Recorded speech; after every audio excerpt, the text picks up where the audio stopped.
मित्रांनो, काल मुंबईमध्ये भारतीय जनता पार्टीची सभा होती, शिवतीर्थ या मैदानावरती.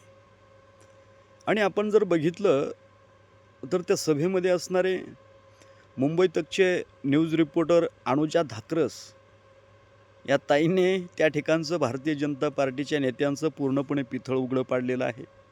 कारण आपण जर बघितलं, ते प्रतिक्रिया लोकांच्या घेत असताना त्यामध्ये आलेले बहुतांश लोकं हे पैसे देऊन बोलवलेले होते.